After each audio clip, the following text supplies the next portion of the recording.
Apple have made a play to dominate the news space with an app called, surprisingly enough, News, where they aggregate together all of the different feeds from different news outlets. You can tell that which particular topics you're interested in, which particular brands you're interested in. Is it going to change the way we consume news? Can it compete with things like Facebook and Twitter? Let's discuss. Our panel this week is Janet Carr. She is the creator of Good Game on ABC TV. And Peter Marks is an app developer and technology commentator. You can hear him on Radio National. What's your take on it? Would you, as an app developer, would you use it? Well, firstly, you get an onboarding system which asks you what sort of news sources you're interested in, and that's like a typical, it's kind of Netflixy sort of thing. And then it has a couple of tabs. The first one is For You. So it's picking stories which it thinks you will be interested in, and apparently that will get better over time as it actually learns what you like to read.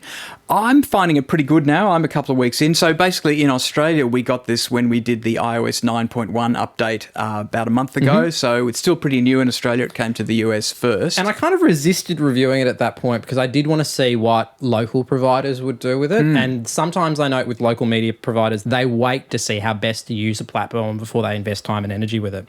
News Limited is there, Fairfax is there, the ABC is there, all, Guardian, all the ones you would expect. So it is a great place to get all of the Australian news, but I find it really slow. When I run it, it says updating, and it can take 20 seconds to update the news stories for me, and then it's a bit mystifying because it says, found 159 news stories, and I kind of pull down and there's about 8 stories. So where are the other 152 or something? I think it borrows heavily from things like Flipboard. Yeah, it's hard not to say it's a Flipboard killer. So Flipboard about 2-3 years ago was a service where you could kind of tell it's different things you're interested in. I'm interested in technology. I'm interested in stories about Lance Armstrong. I'm interested in these sorts of things, and it would aggregate for you.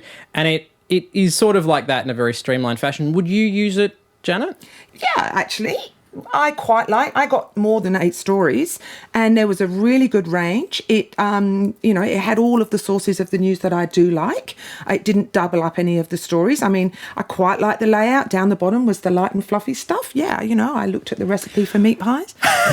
Through the day, when you're, keeping across news, where do you find you most get that news from? Is it Facebook? Is it Twitter? Is it having a TV in the corner? What do you guys do in terms of news? If it's breaking news, certainly it's hard to beat Twitter. Yeah. Trending hashtags on Twitter is really where I think everyone goes, including and news certainly in this organisations. last week, it was very notable that, That's when right. big international breaking things happen. And that's one of the criticisms of Apple News, is it's no good for breaking news. Often when you get the latest news, it's an hour old. It's just not the place. And secondly, apparently at the moment, the news providers can't choose a story to feature at the top. It's basically in reverse chronological order. So although you found the fluffy stories down further, in fact, they were the older stories. Right. And that's a real problem. If there's a breaking news story, what are you going to do? Make a news story every 5 minutes and put it up the top?